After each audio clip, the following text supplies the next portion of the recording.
enhancing the mind, digital education using live international content. So the key here is live international content. We know there's content, we know it's developing fast, but how about live international content?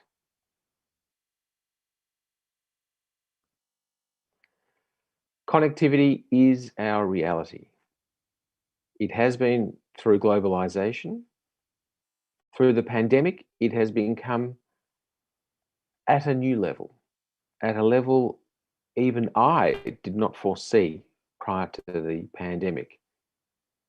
In our organization, we have completed deals with people across countries I've never visited, with people I've never seen face to face, but through trusted intermediaries. So let's not forget the human element. Connectivity is a wonderful platform which is evolving as globalization commenced and is evolving. And it provides promise to empower, transform the lives of educators, students, families, communities, and nations and regions. A week does not go by where in our organization we're not speaking to at least representatives of half a dozen countries. And these days it's just, shall we Zoom? Shall we Teams? Shall we WhatsApp? Shall we Viber? Etc. And everyone's very comfortable with it. Now, of course, what will happen post-pandemic is that people will say, well, we've done a great deal, but now we want to see you, come over, meet our family, meet our staff, come to our organization as we embed that relationship. So that is always a necessary part of moving forward. Being used for good.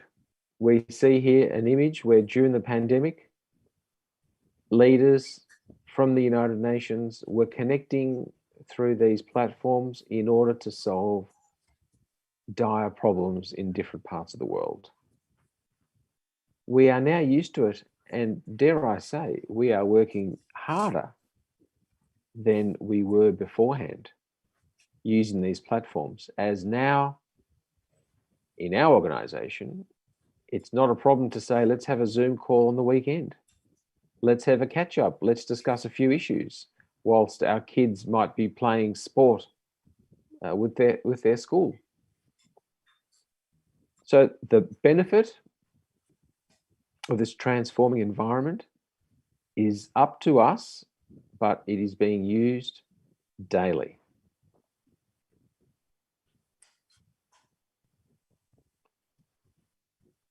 When we're talking about live environment, nothing's better than children now, whether it's primary, secondary, university, being able to connect immediately with children in other parts of their world, their peers, to learn about, on the bottom right, innovations, how people manage innovations in different parts of the world, how they see the environment.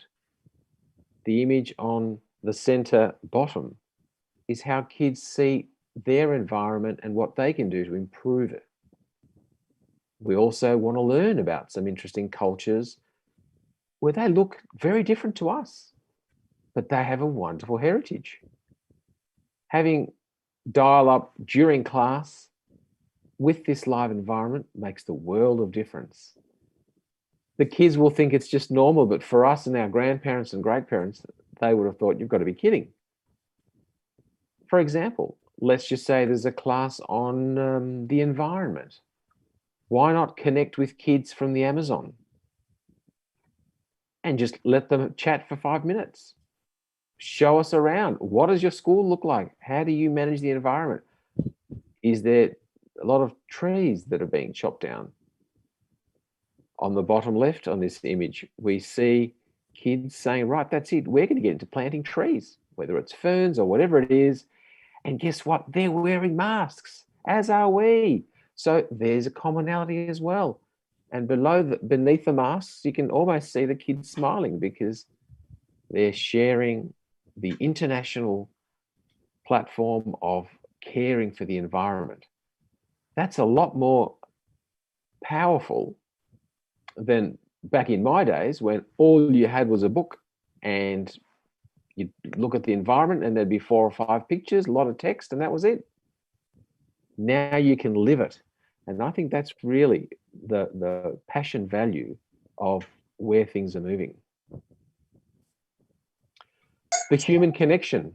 Yes, wonderful technologies. Yes, we can do all sorts of things. But look at this image. Human connection with people from different cultures, different faiths, different everything, even different age groups. This creates a, shall we say, safer, a happier, a more content, a more meaningful environment. This is the power of live teaching around the world. And we're seeing that as well. When you collect those factors together, watch for the spark. The kids, as well as the educators, as well as the community, will say, my goodness me, let's conduct a local project which can be reflected in another part of the world. We're helping the Tamil Nadu region in India with their COVID disaster relief, shall we say. A lot of communities affected, orphans, people out of work, people haven't got enough food. So all these systems are being developed through a charity. But there's some wonderful stories about Malaysians also funding, but through the local children getting excited about having a relationship with the animals in the local zoo and then sponsoring a family in India to fund. So the kids will come up with these wonderful innovations. The teachers will break through the current mindset restricted by some textbooks and enable the children to learn by having that live environment interaction overseas.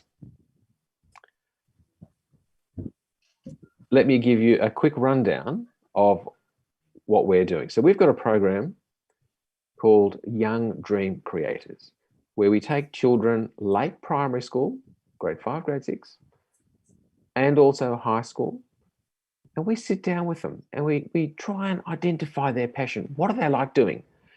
And often, as is the case for kids in the West, they've been so connected to their telephone that they're not really interested in anything. They're quiet. We want to shake that out of them. So we ask them, do you like art? Do you like writing? Do you like the internet? Do you like sport? What do you like doing in the environment? And it triggers a few cues in the kids. These kids here, 12-year-olds, grade 5, said, we want to, we love social media, we love the internet, we love computers, we love phones. We actually want to speak to kids of our age from around the world. We want to find out how they live. What's their school like? What's their community like? What's good about their community? What's bad about their community? To see whether we can get them together and try and solve problems. Sort of a United Nations by kids. And they call it Communal Nations by Kids. If you look at the images either side, the images in the laptop, you see the 2 kids are laughing. Do you know what's going on? They're interviewing a class full of kids from Belgium, and the kids in Belgium don't speak English. So there's a translator. And when the call started, the kids from here were very excited, but the kids from Belgium said, oh, we have actually never spoken to anyone from Australia. And you're going to put them up on the screen, and what are we going to say? And the teacher said, well, we'll see. And the kids were laughing. They were talking about commonalities and sport and culture. and also hard issues such as, my parents are divorced and we're a bit sad about it, were some of the comments from the Belgian kids, but they were having a great old time. The primary school kids were conducting the interviews by themselves. We helped prepare the questions, gave them a framework, off they went. They were unstoppable. In fact, one of the kids said, I didn't sleep that night. I was so excited. I went home, had dinner, and etc. I was just running through the whole discussion with the kids from Belgium. How exciting. I didn't even know where Belgium was. On the right, you've got the two boys interviewing a magnificent young lady from Malawi. Where's Malawi? The kids had to figure that out, and hence the geography lesson. I said to them, well, before you get on, what's Malawi? Tell me a bit, give me 3 minutes about Malawi. Tell me about it. Oh, population, where they are, what's the big deal about Malawi? It forces the kids to learn, and they did it with the utmost pleasure. No challenge whatsoever. And the parents loved it. They saw their kids empowered, excited, moving forward. And the parents said, wow, I've never seen my kids like this, other than when we take them out to a restaurant or go and see a film. This is amazing. And they're learning so much, and they're doing it themselves. That's the power of live environment plus the digital education. Their ambition to create a better world for kids. Wow. They've interviewed over 30 kids from 8 countries. And the journey continues. They'll be speaking at national conferences, and these are just good kids, good families who have been allowed to express and flourish their passion. I think that's the future as well. And Sparsh did intimate that as well. So we have a lot of commonality there. Wow. When I saw this image, I thought, my goodness me, surely there was an easier way to construct a road from the top left to the bottom right. But there are twists and turns in pedagogy. There always have been, and there always will be. We're always trying to figure out what works best for the educators, for the community, for the students, because don't forget, often the structure of the program is based for the kids to then get a job. That's changing, therefore structures need to change, and mistakes will be made. But that, in my estimation, as long as it's not a big mistake, it's okay to do that, because that's how we learn. And Sparsh will also tell you that in entrepreneurship, failure is a good thing as long as you can get up from it quickly and then redirect yourself. So do not fear the twists and turns is my message here. Cautionary tales of digital education, online learning. Our kids were thrust into it. The schools, most of them, 99%, did not have prior online learning programs. Why would they? The teachers did not have training. The software was not even developed. Guess what? That had to happen very quickly. Did it work well? Well, the jury's out, but a lot of people are saying not very well at all. And for a particular cohort of children, they went backwards a year or two. The science tells us they'll probably catch up, but now that we've had that experience, the next pandemic, which we hope will not occur, but if and when, we will be a lot more attuned to what needs to be done. The iPad learning challenges. I remember several years ago when the iPads came out, and everyone was pushing iPads at school, saying every student's got to have an iPad. A lot of schools did. A lot of primary school children were using iPads. What happened 2 years later? The teacher said, you know what, guess what? It's not helping them.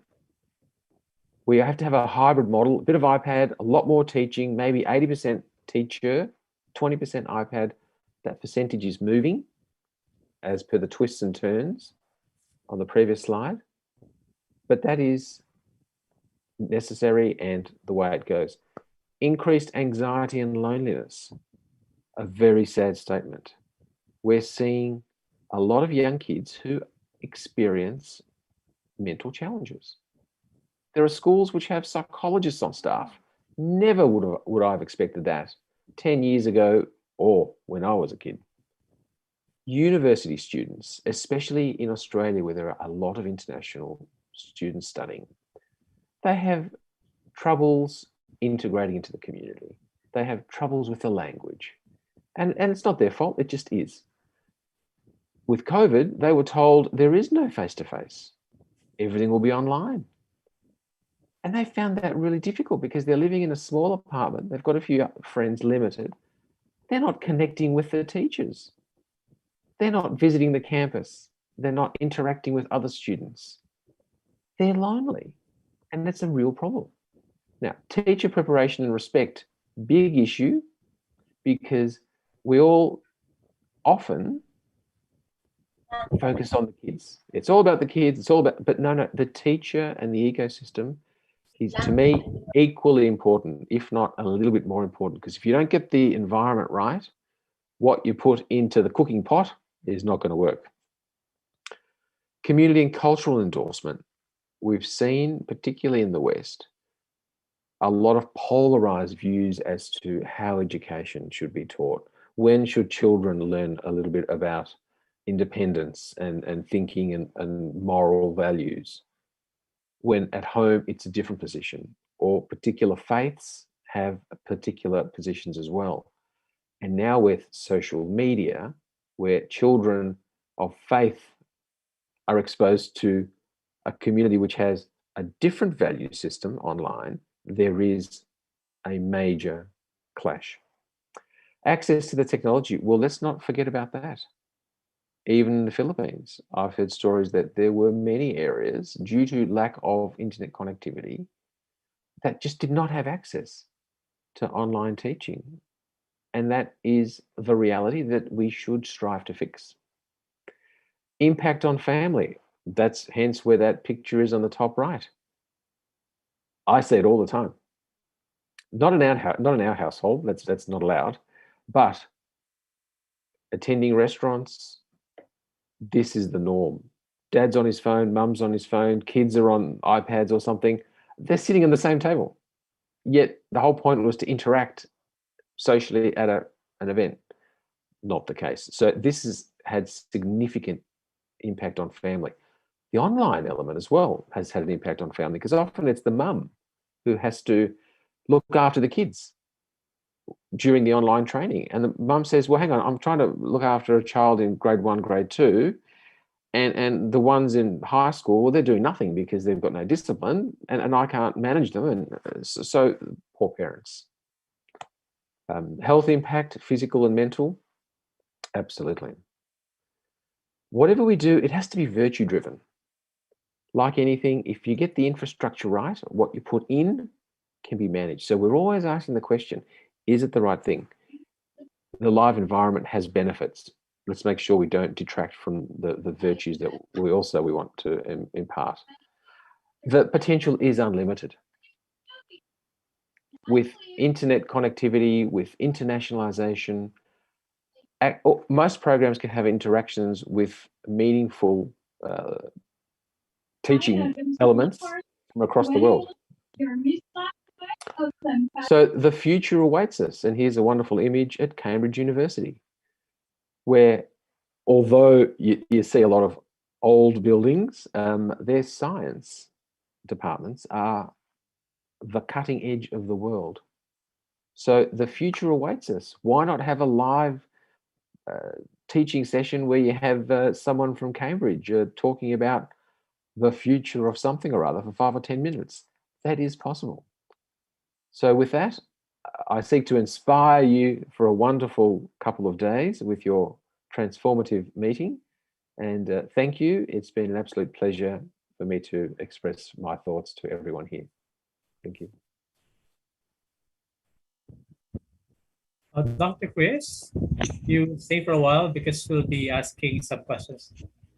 Okay. With that, I'd like to congratulate you, and you really inspired our participants. Dr. Chris is our country head of the Philippines in Australia. So if you would want to invite him as a resource speaker in your school, if he's available, then you can always get in touch with him or through Lit Philippines. Sir Sparsgars is also here. He will also answer some of our questions. Congratulations, Sir Spars. We are also collaborating with him with our upcoming EduClouds Global Award, EduClouds Award.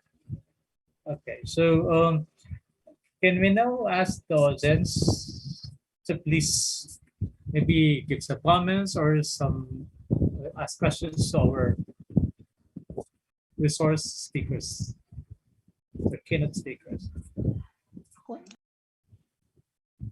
Yeah, Dr. Penelope. Yes, Doc. Sorry for my cam. I'm so inspired with Dr. Chris. Somehow his message is relative to my lecture tomorrow. It was really amazing with your positivity, with your high profile. You went down with humility. It's really amazing to be so concerned with children who are the future of our generation. Thank you so much, Doc. That's it. Thank you. Yeah, Thank you, Penelope. that's one of the characteristics of Dr. Chris, very humble. Even though we know that he has achieved a lot, a lawyer, an academician, a businessman, and willing to help. Okay, the Filipinos. Okay, so thank you for inspiring our countryman, Dr. Chris. Sir Sparge, yeah, I know you're very young, and you belong to the generation Z. Okay, you call it Gen Z. Um, well, you also have achieved a lot. But what do you suggest, okay, to the educators in the Philippines? Is technology really very helpful in the advancement of one's personality or not? Yeah. So in terms of the technology aspect, I say obviously, if you are living in the 21st century, you need to be techno literate, if that's even a word. And for that, we have come up with different programs. We have partnered with Lead Philippines for our Google educator training. Um, let's talk about the platform itself. So what we do primarily at EduClouds, I don't know how many people know it here. So at EduClouds, we have developed the world's first and most affordable school, or let's say institute management system. Our platform is the world's first holistic school management system, which actually is a combination of school ERP plus learning management system plus live classes equipped with an anti-cheating examination portal. So the examination portal has got a screen recording as well as a face recording. So the student cannot really cheat. We've developed all of these features combined into one central system, which is compatible enough to run for any school, any college, any university, or even private institutions. We actually announced the system officially when we made a world record, and we're launching on 5th of September in India, in Bhutan, in Nepal, in Africa, 3 countries in Africa, and 4 countries in Middle East. So we are actually launching at a ground level, and we've already signed a couple of deals. We'll be definitely signing up a deal with uh, Dr. Mar as well for Philippines, and we'll be potentially launching that in Philippines as well. Right now, we are organizing another workshop which talks about the Google training. So Google also has a platform which is just, I'm not say it's just an LMS, but it is an LMS only. Okay, it's called the Learning Management System. It is a platform which is called Google Classroom, and I feel that in the latest, in the coming years, there will be a need of every single teacher to learn all of these different technologies, be it Microsoft Teams, be it Google Earth, be it Google Classroom, be it Zoom, for that matter. Every single teacher needs to be technologically equipped.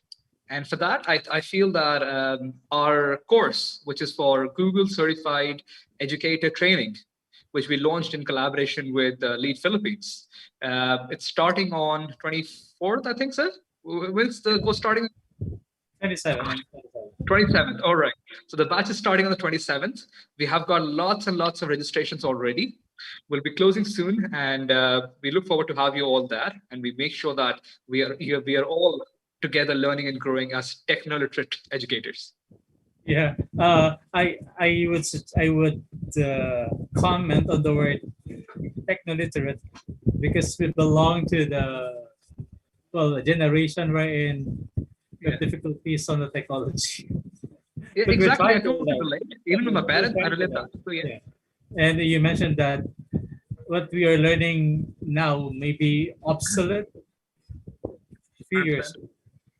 So we thank you for your, of course, expertise, and we're bringing EduCloud to the Philippines. And we'd like to invite everyone to participate in the training to become Google certified with a very minimal price. So if you become a Google certified, you have an edge from your colleague. Okay, thank you very much. Thank you. Yeah, do we still have other comments, suggestions, or maybe statement for our speakers?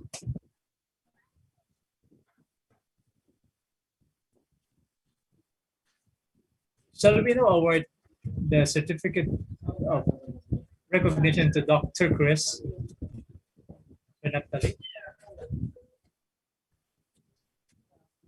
Yes, sir. With that, thank you very much, sir.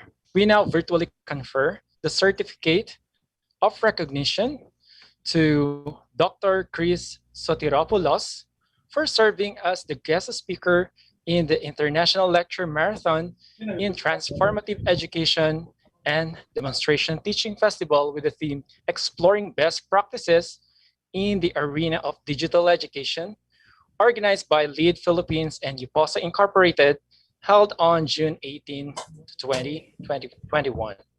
Given this 18th day of June in the year of our Lord, 2021 in the Philippines. Signed by the Lead Philippines Conference Coordinator, Dr. Mutayman, and of course, the UPOSA Incorporated CEO, President, and Founder, Dr. Blessedy M. Cervantes, and the President, Lead Philippines, Dr. Ken Paul M. Espinosa, and the founder and chairman of Lead Philippines, Dr. Mario C. Lucero. Thank you very much, Sir Dr. Chris Sotiropoulos. Round of applause. My pleasure. Moving on with our program.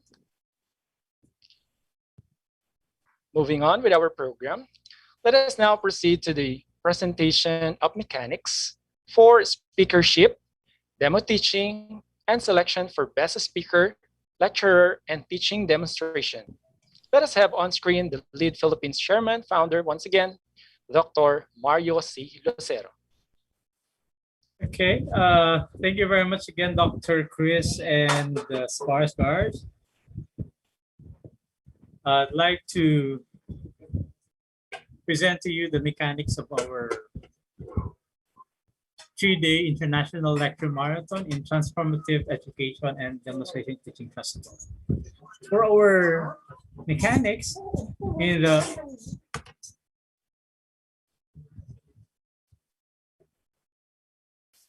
International Lecture Marathon, okay, you have to prepare at least 20 slides, a PowerPoint presentation, 20 slides, and you also have to present within a time limit from 15 to 20 minutes. Okay, so may we encourage you to expound on the topic that you have chosen, and we avoid reading the contents as it's being flashed on the screen. So you have to really expound and share your experiences give examples, amplify, so that we'll be able to get everything from the presentation. So normally, it will just consume around 15 to 20 minutes. And if there are, well, some questions and issues from the audience, then we'll be giving you at least 2 minutes to answer some of the questions. In terms of the demonstration teaching festival, number one is you have to submit your lesson plan. Okay. We have the evaluators. Well, after submitting the lesson plan, you also have to submit the video of your lesson. You have to play for your own video, okay? And you're also given 15 to 20 minutes for the presentation. You will introduce yourself to the participants or to the audience. And at the end of the presentation, if there are some questions also, the audience would ask questions to the presenter. So if there are some technical problems along the way, may we request all the participants to share their video to the committee, and we'll be the one to play for the video. May we also request all the participants to please stay until the end of our program. We will be checking the attendance, and certificate of participation, certificate of attendance will be given to you at the end of the seminar. Again, we will be choosing the best facilitator or lecturer, and also best in demonstration teaching. So there would be some surprise, well, champions or best in the presentation along the way. So we'll be probably collaborating with the UPOSA and decide whoever will be receiving special award based on particular area which we think you have excelled. So with that, we have only very simple mechanics to be followed. Of course, number one is don't forget to register. Okay, don't forget to register in our Google form and then attend the 3-day training. So tomorrow we'll start our session at 8:30 in the morning and hopefully we'll end at 5 o'clock.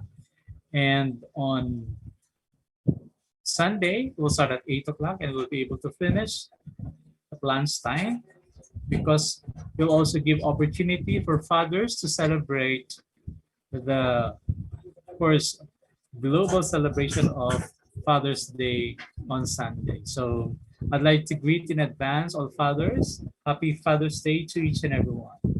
Thank you very much. And if there are some questions in the mechanics, I am now open for any clarification or maybe some questions from the audience. Thank you.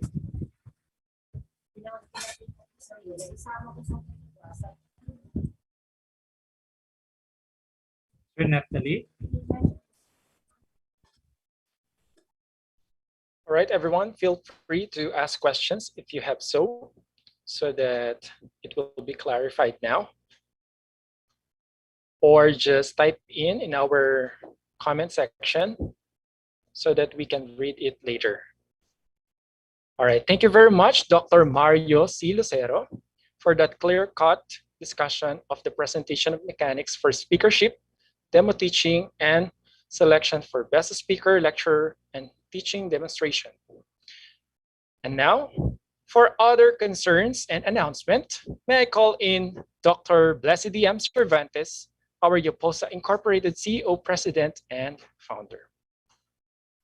Okay, hi, good afternoon again. And before I tell you some reminders, since Dr. Chris and Dr. Isparsh are still here, so UPOSA Incorporated is very grateful, Dr. Chris and Sir Isparsh, for your presence this afternoon and sharing with us a lot of significant information on how to face the challenges brought to us by the pandemic. I know and I can see that it's not just in the Philippines that we are experiencing such issues, but also in Australia and India and all other parts of the world, because of course this is a global pandemic. But I can see based on the sharing that though we have challenges and problems, we still have answers and solutions to those, as long as we are united with our one vision, of course, to bring quality education in spite of all of the situations that we are into. And of course, it should start within ourselves, right? As educators, we should first motivate ourselves, because how can we share such motivations to our learners if we ourselves are not motivated to address such challenges and issues? So thank you very much, Dr. Chris and Sir Isparch, for sharing us different ways, effective ways, best practices that we can also apply here in the Philippine setting. Okay, so thank you very much, sir. So as a reminder, Dr. Lucero already mentioned about the parts of our program. So this is just a reminder for you to don't forget to fill out our registration form and also the attendance sheet to be sent later to our Facebook group chat. And also to those, of course, make sure that you also settle your registration fees for you to be awarded, of course, and given the certificates that you need for this webinar. And also, if you notice, we will end early because, of course, you have to prepare first. You have to give you time to prepare for tomorrow's lectures and demo teaching fest. And also tomorrow, in the morning, we will have our lecture marathon, and then in the afternoon, we will have our demo teaching. I think supposed to be we have to end at 5, but there are a lot of registrants, and of course we don't want them to miss the chance, the opportunity to share, okay, their best practices, and also to to share their innovations, how they address the challenges in their respective institutions and school. So we accommodate all of them. So we will extend tomorrow maybe an hour or two, if that's okay with Dr. Mar. And on the third day, last day, we still have sets of speakers and demo teachers, but we will end at 12, like what Dr. Mar told us, because of course we want to give time to our fathers, to all the fathers out there who will be celebrating, and we will of course give time for them and celebrate the Father's Day on Sunday with our family. So we will end on Sunday earlier, of course. And of course, at the end of our program, this is not just about having our speakership and the demo teaching certificates, but our main purpose here is, of course, to provide an impact, right, to our respective schools through the different lectures that we will be listening to, and the different practices that will be shown through the demo teaching of our participants. So if you have some other concerns and questions, feel free to message us, Dr. Mar, and the rest of the committee of the UPOSA and LEAD. And if you have other concerns regarding the video, how you will present your PowerPoint, okay, kindly just message us on our group chat. That's all. Sir Nap, back to you. Yeah, before we go, may I just also remind again, participants, may like to invite you to attend our upcoming 8th virtual conference, Lead Philippines, which will be hosted by Lead Philippines United Kingdom. So if you have some paper, you are invited to present your paper and also become a winner in the best in paper presentation. Aside from that, we are also conducting training for Google certification with Sparse Guard. And if you want to attend this, we are charging you with a very minimal amount for 5 sessions, 5 consecutive Sundays.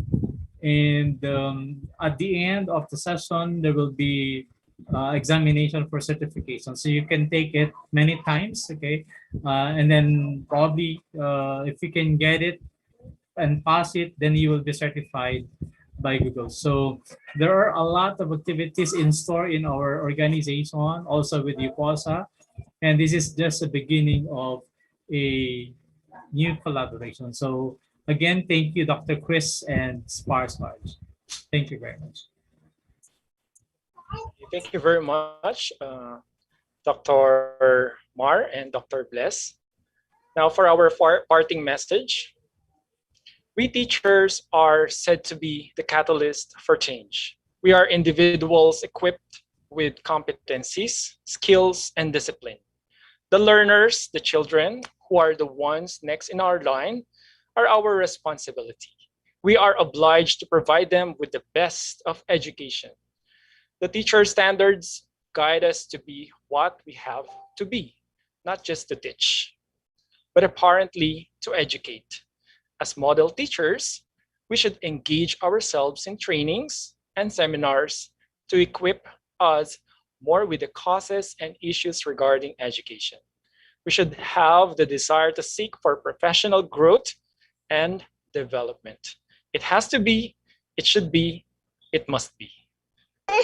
We have, we have now come to an end for our day one. Let us now end the day with a closing prayer.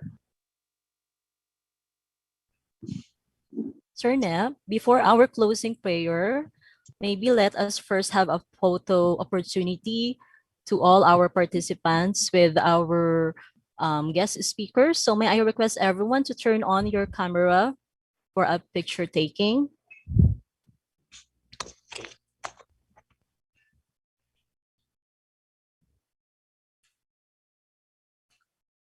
May I request our tech, Mamimi or Sir Henry, for the screenshots.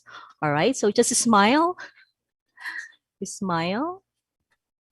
Okay, 1, 2, 3.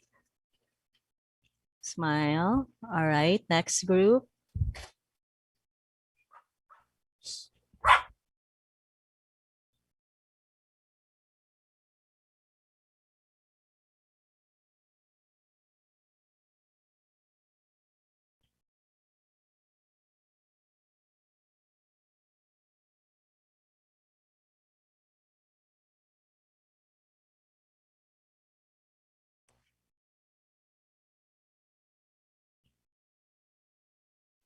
All right, thank you very much, dear participants. Back to you, Sir Nep.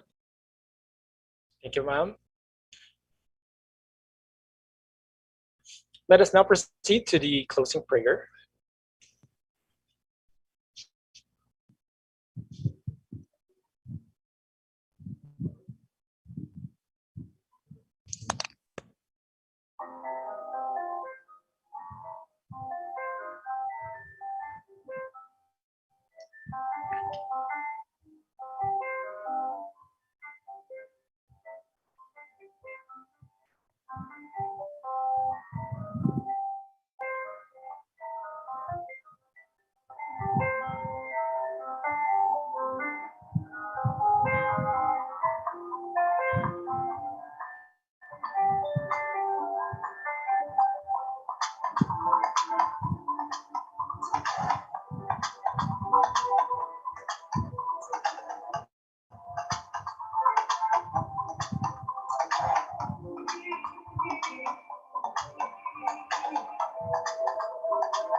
Muli, maraming salamat po. Once again, thank you very much to all who participated in our day 1. Thank you very much. You may now... Pwede na po. Thank you, Marami pong everyone. salamat. See you tomorrow. Thank you, Doc Chris, Sir Sparsh. God bless. Thank you po.